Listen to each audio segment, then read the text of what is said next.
guys, welcome back to my channel. Today I wanted to do a tutorial on this look for you using the MILANI Bold Obsessions palette. Again, I did a more simpler kind of like golden eye neutral glam glowy tutorial, but I wanted to play with a little bit more color, something a little bit different like than the warmer shade. So I did something a little bit cooler today, specifically using the blue and kind of like the little pop of champagne and a little bit of gray in there. And I just want to do fair warning, anytime you do, especially with blue, dark blues and like black smokiness, it's a process. So all I want to ask is just bear with me throughout the tutorial. Specifically wanted to show you the finished look already. I think it came out pretty good just throughout the process. It's a process. Blue eyeshadow, dark blue smokiness is usually, you're just like, even I'm questioning like, oh god, should I keep going? But once you add a liner, lashes, and just in general definition within the rest of the face, it turns out okay. I wanted to do a little mix of some drugstore and high-end products, specifically products maybe that I just haven't used in a while. Just wanted to play with makeup. So if you guys want to see how I did this look, honestly the eye look is not that difficult. It just takes patience. So if you guys want to check it out, then just keep on watching. Hey guys, so I just started off and I primed my eyes with MAC Soft Ochre Paint Pot, and then I'm going to go into the MILANI Bold Obsessions palette and take Can't Pink Straight, the kind of like matte whitish, and just setting that eyeshadow primer just to help the colors stand out and also so the rest of the colors do not crease. Then I'm going to go into the shade Sweet as Honey, and I'm just going to add that all around as my transition shade, and kind of having that pink Can't Pink Straight shade before that just helps this shade kind of stand out just a little bit more. So I'm just taking that with a Sonia Kashuk fluffy brush, and I'm just blending that out all around the crease. Then I'm going to go ahead and take the shade Suede Side to Side, just a light, like a cool shimmery taupe-ish color, brownish taupe, and just kind of adding that as a transition shade in the outer and inner corner of my eyes. Then I'm going to go in with that dark blue Smoke Signals shade, and I'm going to do the same thing. I'm just going to bring this out a little bit further in the outer corner of my eye, kind of keeping that like cat eye wing shape, and then I'm just going to bring it into the inner corner. We're going to try to do somewhat like a halo effect. And then we're going to go in, just lightly blend this out. And I would definitely suggest doing this eyeshadow before your foundation, because as you can see, you're going to get a lot of fallout and you are working with darker shades. So just to kind of not ruin your foundation, I would suggest doing eyeshadow first. Then I'm going to go into the little black dress, the black shade, with a pencil brush just to kind of get that precision. And just right at the furthest outer corner, I'm going to add this, and then as well as right in the inner corner, kind of matching what we did on the outside to the inside. Then I just kind of cleaned everything up with a baby wipe, and as you saw, I kind of didn't leave the inner part of my lid precise because we're just cleaning that up with concealer, so that now I'm going in with that Sands of Time shimmery shade. It's kind of like a whitish champagne. I'm just like dabbing that right into the center of the lid, so that concealer just kind of help clean out the blue just so that this color can really stand out and pop.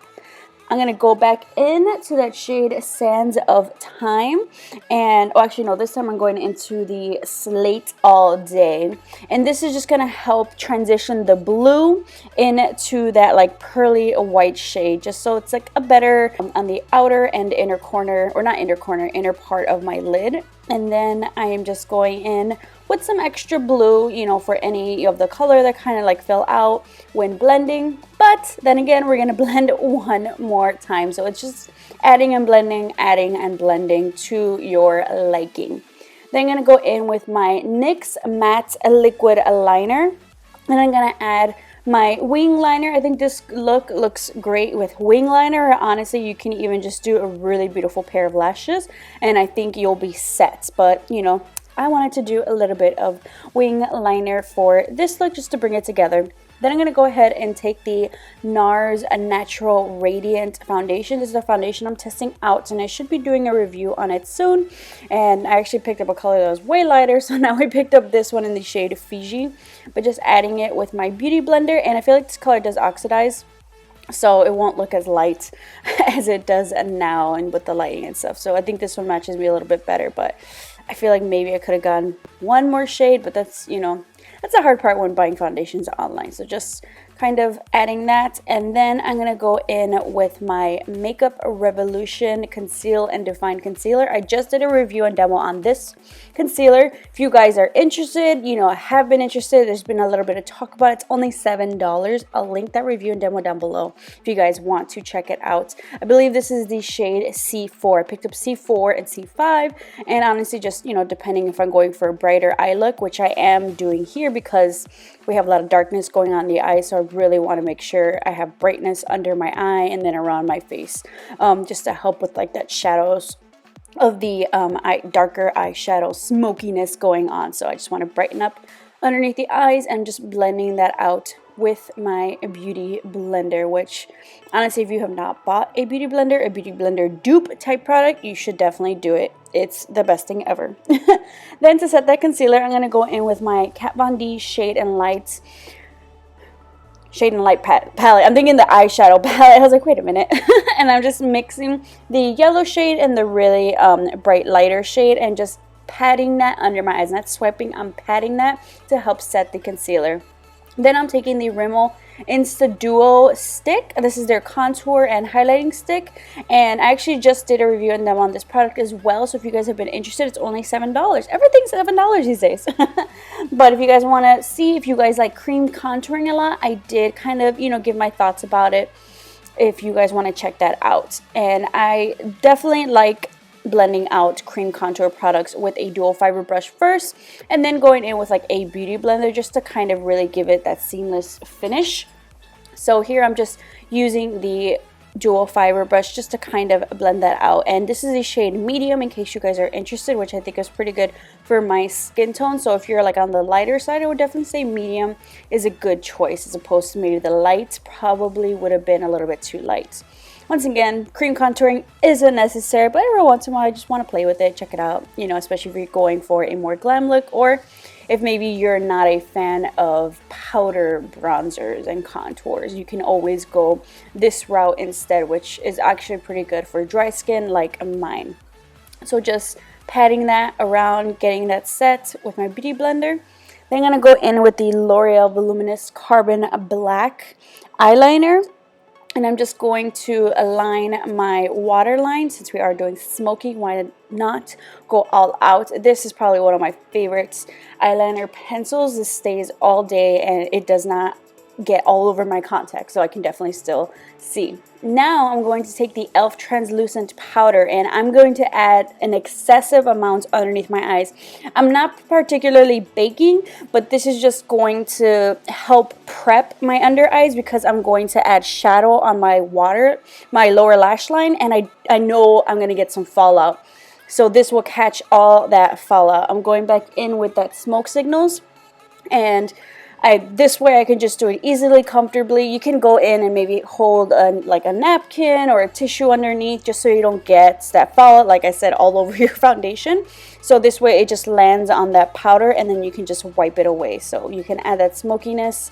And then I'm going to go in with a clean brush, and I'm just blending that out just so it doesn't look like a harsh line on my lower lash line.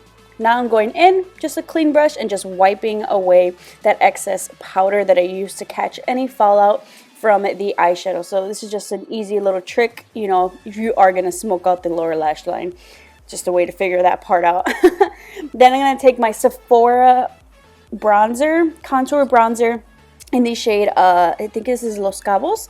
I love this contour bronzer product so much. It's probably my favorite. I love this shade for my skin tone. I just love the formula. I think Sephora did a really great job with this powder, and I'm actually just even using that same dual fiber brush I use for the cream contour, but I sometimes also like using the cream not the cream. I like using the dual fiber brushes to add like bronzer and contour, especially if you just kind of want to build it up instead of, you know, so much product at once.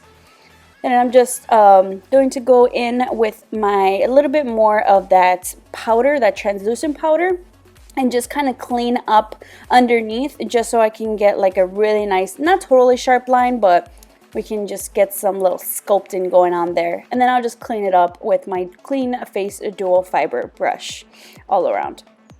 Then I'm going to take Benefit Rockateur Blush. I haven't used this one in a while. This is a nice kind of like cooler tone pink. It's a really beautiful pink blush, so I wanted to use it. So I was like, I've been missing you. I wanted to mix it up with some products, so this is definitely one that I brought out for this. Another oldie but a goodie is my Becca Opal Highlight. I like this one because it's definitely more on the cooler side. So since we're doing a cooler eyeshadow look, definitely went for the cooler blushes and highlights. So I'm just adding that to the tops of my cheekbones. And I forgot how like buttery smooth this highlight is.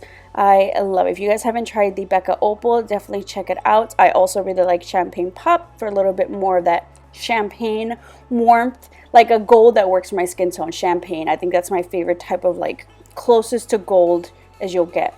Then I'm taking a little bit of that and adding that to my inner corner just to highlight, especially since we have that darkness going on in the inner corner of my eyes and I don't want to close them off so much, so this will just kind of help open it up a bit. I hate when I forget my inner corner highlight. It bothers me all day. And then I'm just going to take my MAC Fix Plus and just spray that all around my face just to get rid of the powdery look and make it look a little bit more airbrushed. To finish off the look, I'm going to take my e.l.f. Blushing Rose Liquid Lipsticks. I believe these are only $6 and these are pretty great. I did a lip swatch video. In case you guys are interested, I'll link that down below in the description box. But for some nicely pigmented liquid lipsticks, I would definitely check these out. And I chose this cooler tone pink, of course, just to tie in the look together. You can go in with something a little bit darker, brighter, whatever you choose.